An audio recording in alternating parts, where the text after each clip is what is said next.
What's going on today? We're talking about 5 tips that I got from ChatGPT. I asked the simple question, what are the best tips for live video game streamers? That's right, I cheated. We're going to find out what AI says, and then we're going to break down each one of these parts. Hopefully you can find some help in this video. AI tip number 1, creating a captivating opening. Capture your audience's attention right from the start. Start your stream with enthusiasm, a brief introduction, and possibly a teaser of what's to come in the gaming session. A strong opening helps hook viewers and encourages them to stick around. I agree with this full-heartedly. It's time to get rid of your intros, and it's time to get right to the meat and potatoes of whatever you're doing in your live stream, whatever game you're playing, what your goals are in that. You want to bring that right away in the beginning of your stream with a lot of energy, because that is your hook to keep new viewers in. When you're a smaller to mid-sized streamer, a lot of new people come in the beginning of your streams. If you have a massive audience and a huge community, then it doesn't matter. Then you can have an intro and lay back, because those viewers are going to bring in new people just from having the numbers. But if you are smaller, like 50 or less viewers, you don't need an intro. I'm sorry, even if you spend money on it, I know some of you have, and you worked really hard at it, and they look really cool. The problem is nobody cares because they don't know who you are yet. Let's get on to tip number 2. Master the art of commentary. Keep up a lively and engaging commentary throughout your stream. Describe your thought process, share interesting anecdotes, and express your emotions. Even if you're focused on the game, periodically check in with your audience and involve them in your gaming experience. Now, I agree with this to a point. I think a lot of that makes sense, but you really should just have your chat be your focus for a lot of this in the beginning when you're streaming. You got to fill in the dead space with a lot of commentary, and learning some improv or just talking about yourself or your self-interest is always a good plan. But make sure you prioritize your chat alongside of this. That's the point that this is missing. Too many beginning streamers that I stop in to help out, they miss my messages. It'll take them like 3-4 minutes just to respond to a simple hello, and there's nobody else commenting. There's no reason to not see your chat coming through. Once your chat gets a little bit busier, then people are more forgiving if you miss their messages. But if you have a slow chat and you're ignoring them, people have no patience for that and they'll leave. So it's kind of a mixed bag here as far as my tip goes with their tip, but they're not wrong. Yes, you want to have engaging commentary, of course. Tip number 3, invest in an interactive overlay.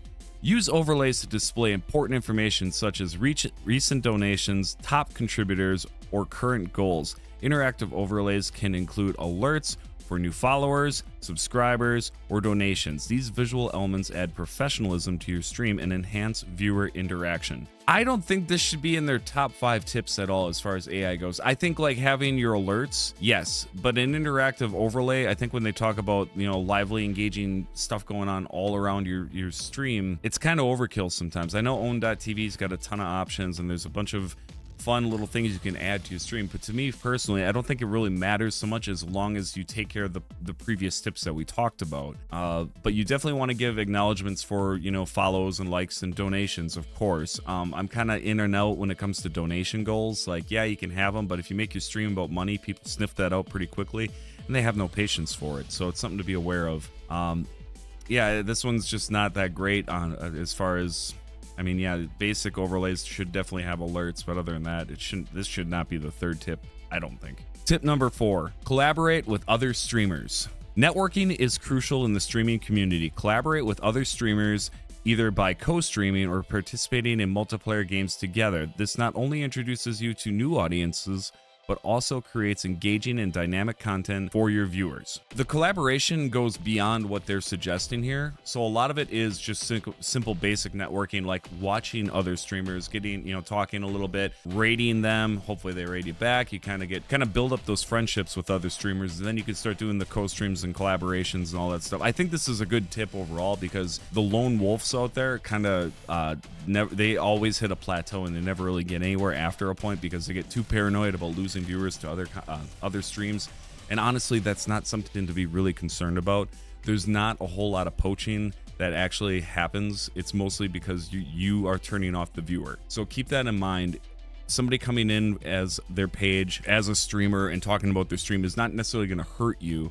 So kind of keep that door open. You don't want to be the person that slams the door shut, because then you're shutting off the possibility to network with all these other creators. And tip number 5, offer unique and engaging content. Differentiate yourself by providing unique content. This could include themed gaming sessions, challenges, special events, or integrating real-life elements into your streams. Find creative ways to make your channel stand out and pay attention to the preferences of your audience. That's an interesting end to this tip, the preferences of your audience. I would say in the beginning that you should be more concerned about developing the type of stream that you want. I always lean towards being yourself and really embracing that and kind of just amplifying you up instead of, you know, taking on a persona or some type of fakeness about it. I don't like fake streamers that much. It kind of has a bit of a weak presence overall, and I feel like an audience can't come in and kind of feel comfortable. There's no relatability there. So I no matter how awkward you may feel in real life, or if you don't feel like you're that cool, there's tons of people out there that will find you relatable. You just have to bring out you, see who else is out there to kind of make those connections. As far as creative ways, the most creativity you're going to get is learning from other streamers and also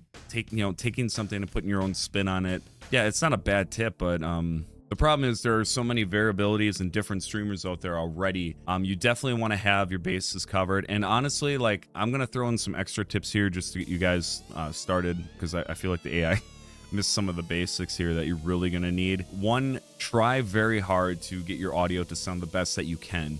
You don't have to have it perfect. I'm not a perfect audio engineer by any means. I bought an expensive mic, but it was a waste of money. I could have got by with much less expensive microphone. I didn't need the fancy camera, and I barely know how to use it the way it is. As we stream, we kind of try to learn more and more tips and kind of get things better as we grow.